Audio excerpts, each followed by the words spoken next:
Meeting నిర్వహించడానికి గల ముఖ్య కారణం నిన్న మీరందరూ వాట్సాప్ గ్రూప్లలో చూసే ఉంటారు. అన్ని విషయాలు కూడా వివరంగా వాట్సాప్ గ్రూప్లలో పెట్టడం జరిగింది. అయినప్పటికీ కూడా పూర్తి స్థాయిలో అన్ని విషయాలు వివరించేందుకు ఈరోజు ఈ మీటింగ్ ఏర్పాటు చేయడం జరిగింది. ప్రధానంగా నిన్న సింగరేణి మేనేజ్మెంట్ ఆధ్వర్యంలో మన గౌరవనీయులు డిప్యూటీ సీఎం గారు ఓసి2 సందర్శనకు ఇచ్చేయడం జరిగింది. ఓసి2 సందర్శనకి ఇచ్చేసినటువంటి డిప్యూటీ సీఎం గారు వచ్చారు, క్వారీకి వెళ్ళారు.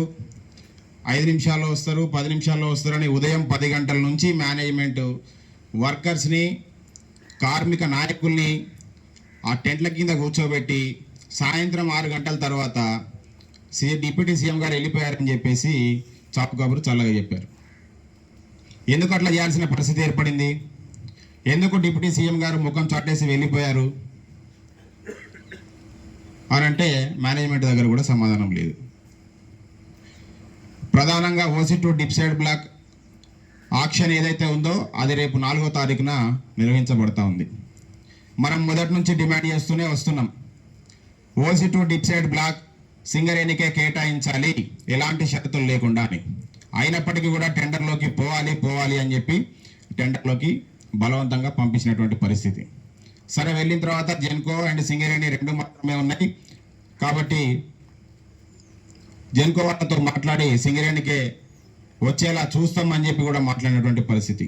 కానీ నిన్న టీఎస్ జెన్కో మేనేజ్మెంట్ అంతని వెనబెట్టుకొని ఓసి2కి వచ్చి కనీసం కార్మికులకి సమాధానం చెప్పకుండా, కార్మిక నాయకుల వినతిని వినకుండానే ముఖం చాటేసి డిప్యూటీ సీఎం గారు వెళ్ళిపోయినటువంటి పరిస్థితి ఏర్పడింది.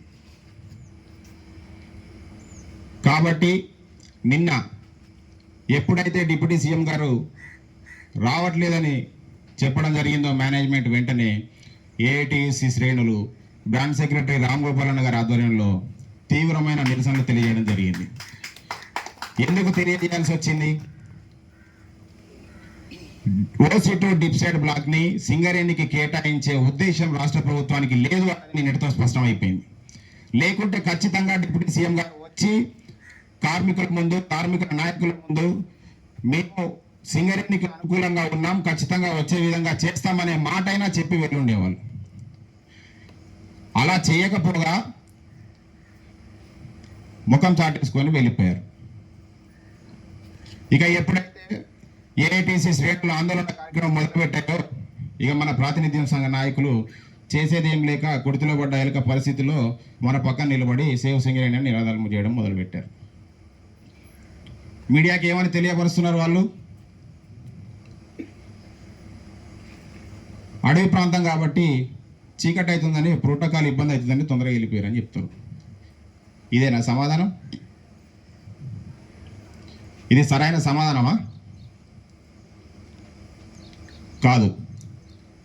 కార్మికులకి ఈ సింగరేణి ప్రాంతంలో సింగరేణి కార్మికులు, కార్మిక కుటుంబాలు లేనిదే ఇక్కడ శాసనసభ్యులు, ఇక్కడ ప్రభుత్వాలు నిలబడే పరిస్థితి ఉండదు. కానీ ఇవాళ అలాంటి కార్మికులని పక్కన పెట్టేసి పట్టించుకోకుండా వెళ్ళిపోయినటువంటి పరిస్థితి ఈ రాష్ట్ర ప్రభుత్వం.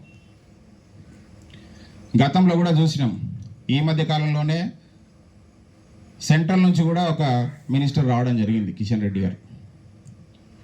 వారు ఎలాంటి అంగు ఆర్భట్టం లేకుండా, ఎలాంటి ప్రోటోకాల్ లేకుండా వచ్చారు, మీటింగ్ పెట్టుకున్నారు, వెళ్ళిపోయారు. కానీ వాళ్ళ పరిస్థితి ఏంటి? డిప్యూటీ సీఎం గారు వస్తున్నారు అనగానే సింగరేణి మేనేజ్మెంట్ అన్ని పక్కన పెట్టేసి ఓటీలు, డ్యూటీలు, క్యాజువల్ లేబర్సు, పక్కనున్న మైన్లోంచి కూడా జనరల్ అసిస్టెంట్లను తీసుకొచ్చి గడ్డి కోపించి, బురదెత్తిపించి నానా రకాల హంగామా చేసింది. నిన్న డిస్పాచ్ ఎంత నష్టం, మ్యాన్ పవర్ ఎంత నష్టం, పేమెంట్లు ఎంత నష్టం, మరి చివరికి ఫలితం ఏంటంటే శూన్యం. మరి ఇలాంటి పరిస్థితుల్లో మనం ఈ ప్రభుత్వాన్ని నమ్మగలుగుతామా? మేము ఒకటే డిమాండ్ చేస్తున్నాం. ఇక్కడ ఉన్నటువంటి శాసనసభ్యులు గౌరవనీయులు పాయ వెంకటేశ్వర్లు గారు కూడా ఈ విషయంలో చొరవ చూపించి ఖచ్చితంగా ఓసి2 డిప్సైడ్ బ్లాక్ మనుగూరు సింగరేణికే వచ్చేటట్టుగా చూడాలి. లేకపోతే మనుగూరుకి భవిష్యత్తు ఉండదు. మనం చూసినాం వీళ్ళందరి పరిస్థితి ఏంటి? వాళ్ళ మరి రేపు మనుగురు పరిస్థితి కూడా అయ్యే పరిస్థితి వస్తుంది. మరి ఇక్కడ ఉన్నటువంటి దాదాపు 2500 మంది కార్మికుల పరిస్థితి ఏంటి? వీళ్ళందరూ ఎక్కడికి పోవాలి? అందరినీ ట్రాన్స్ఫర్ కొట్టేస్తారు. మనం ఇక్కడున్న మైన్ నుంచి ఓస్ట్కి పోవాలంటేనే ఇబ్బంది పడుతున్న పరిస్థితి. మరి ఇక్కడున్న మనం స్థిరపడ్డటువంటి ప్రాంతాన్ని, మన కుటుంబాన్ని, పిల్లలు, చదువులు వీటన్నిటిని వదిలేసుకొని ఎక్కడెక్కడికో పోగలుగుతామా? పోయే పరిస్థితి లేదు. ఇవన్నీ జరగకుండా ఉండాలి అంటే పీకేఓస్2 డిప్సైడ్ బ్లాక్ సింగరేణికే రావాలి.